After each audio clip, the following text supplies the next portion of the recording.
प्रिय विद्यार्थियों, आज इस वीडियो में हम बात करेंगे 1909 के इंडियन गवर्नमेंट एक्ट भारत शासन अधिनियम, जिसको मॉन्टेग्यू चैम्सफोर्ड अधिनियम भी कहा जाता है, उसके बारे में।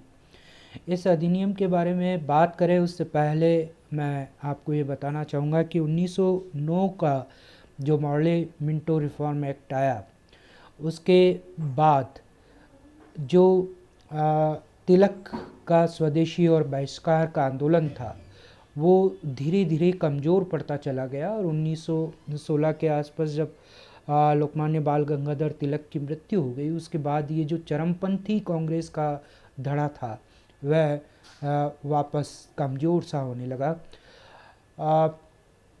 लगभग 1915 में महात्मा गांधी दक्षिण अफ्रीका से भारत लौट कर के आए और 1918 में उनकी सक्रिय राजनीति में उन्होंने सार्वजनिक राजनीति में प्रवेश किया और चंपारण का विद्रोह हुआ, खेड़ा आंदोलन हुआ, अहमदाबाद में मील मजदूरों का आंदोलन हुआ, जिसमें गांधी ने सहभागिता की।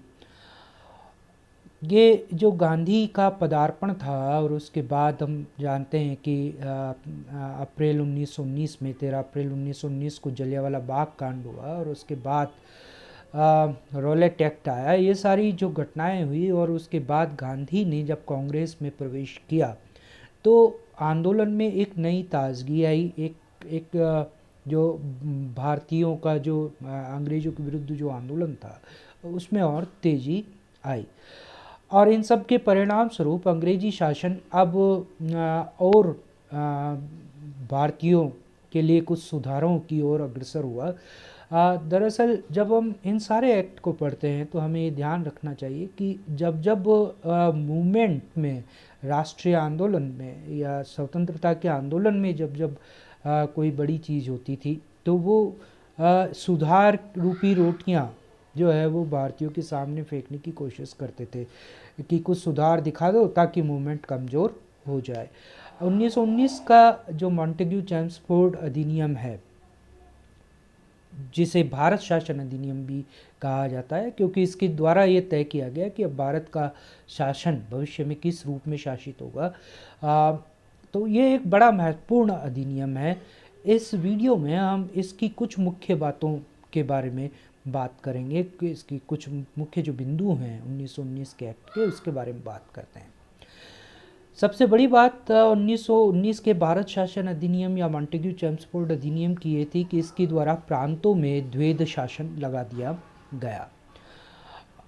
द्वैध शासन का मतलब ये है, जिसको अंग्रेजी में हम डायरेक्ट सिस्टम कहते हैं। इसका मतलब ये है कि जो शासन के विषय हैं उनको दो भागों में बांट दिया गया, एक रक्षित विषय और दूसरे हस्तांतरित विषय।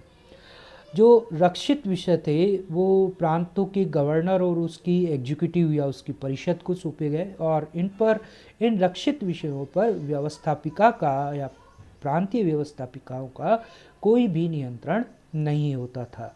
यानी वह एक तरीके से ये समझ लें आप कि ब्रिटिश सरकार के जो लोग थे, एग्जीक्यूटिव जो थी, उसके लिए आरक्षित थे।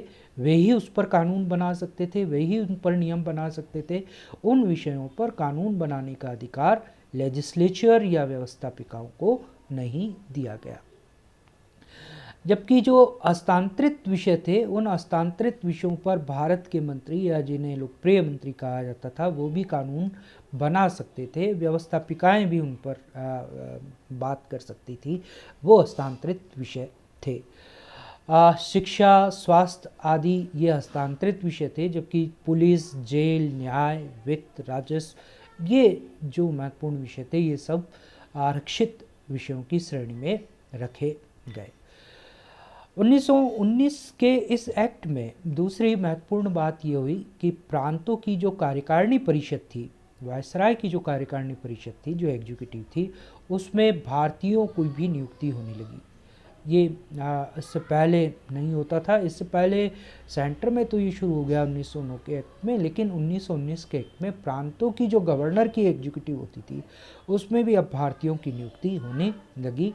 और जो सेंट्रल एग्जीक्यूटिव, जो केंद्र में जो कैबिनेट होती थी या मंत्रिपरिषद होती थी या जिसे एग्जीक्यूटिव कहें वो होती थी, उसमें भी भारतीय सदस्यों की संख्या में और वृद्धि की गई।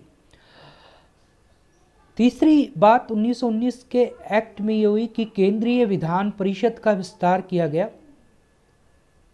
लेजिस्लेटिव असेंबली का विस्तार किया गया, किंतु वायसराय को कुछ विशेषाधिकार दे दिया गया जिनका प्रयोग वह व्यवस्थापिका की अनुमति के बिना भी कर सकते हैं। इस पॉइंट पर आप ये समझने का प्रयास करें कि हर एक्ट जो ब्रिटिश सरकार की तरफ से आ रहा था, उसमें एक तरफ जहाँ सुधारों की बात थी, जहाँ रिफॉर्म की बात थी, जहाँ थोड़े थोड़े अधिकार भारतीयों को दिए जा रहे थे लगातार, उनमें सुधार करने की बात थी, वहीं दूसरी तरफ आप ये देखेंगे कि जो पूरा हमारा गवर्नमेंट का सिस्टम है, जो ढांचा था, जो स्ट्रक्चर था, उसमें सेंट्रलाइजेशन हो रहा है, उसमें केंद्रीयकरण हो रहा है।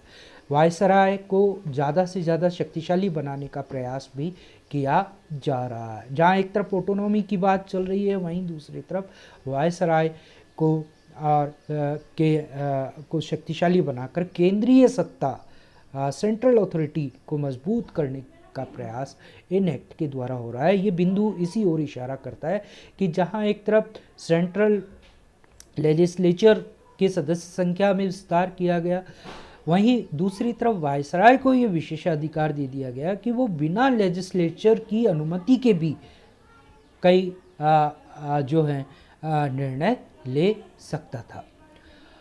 दूसरी महत्वपूर्ण बात, इसकी अगली महत्वपूर्ण बात, जो सेंट्रल लेजिस्लेचर थी या जो केंद्रीय व्यवस्थापिका थी, विधान परिषद थी, उसको अब द्विसदनात्मक कर दिया गया। और यहाँ आपके जीके के हिसाब से भी ध्यान रखें, कभी आपसे पूछा जाए कि भारत में द्विसदनात्मक केंद्रीय विधानमंडल की शुरुआत कब से हुई, तो वो 1919 के एक्ट से होती है।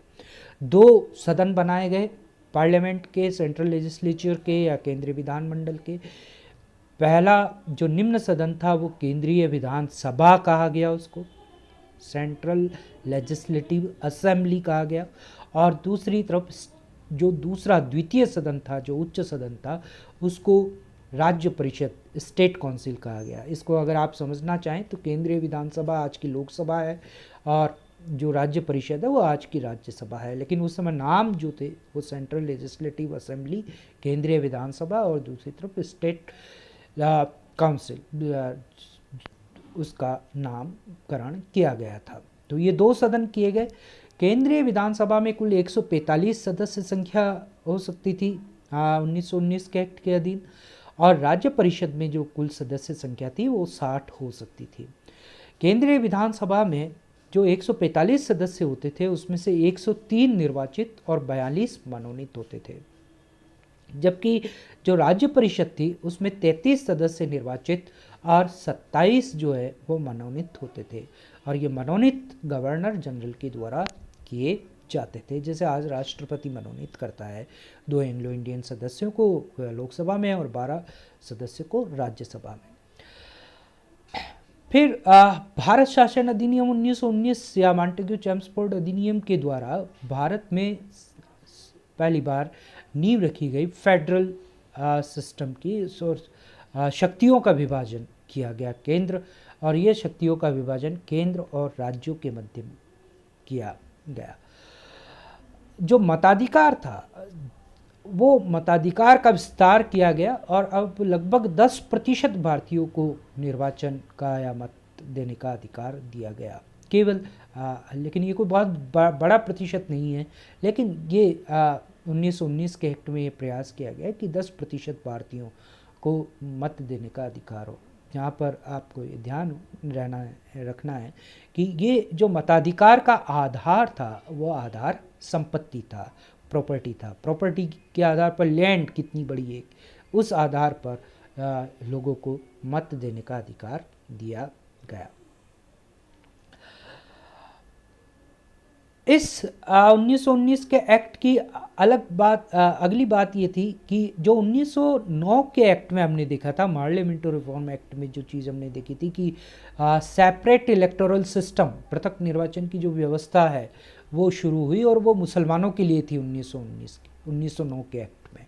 लेकिन 1919 के एक्ट में इस सेपरेट इलेक्टोरल को और एक्सटेंड किया गया, उसको और विस्तारित किया गया, और अब ये मुसलमानों के अलावा ईसाई, सिख और एंग्लो इंडियन और यूरोपियंस को भी पृथक निर्वाचन का अधिकार दे दिया गया।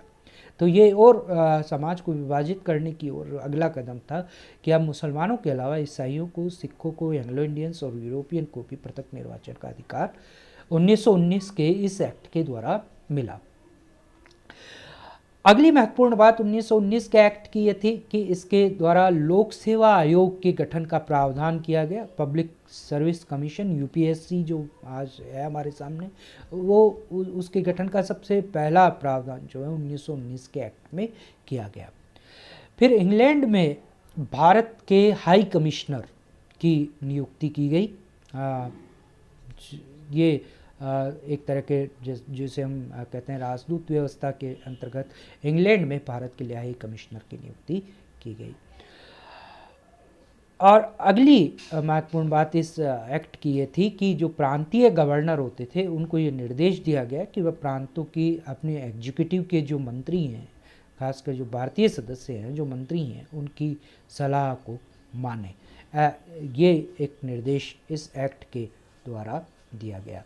तो यह था 1919 का भारत शासन अधिनियम, इंडियन गवर्नमेंट एक्ट, या जिसको मॉन्टेग्यू चेम्सफोर्ड अधिनियम भी कहा जाता है। Thank you. अगले वीडियो में हम 1935 के एक्ट के बारे में बात करेंगे। Thank you.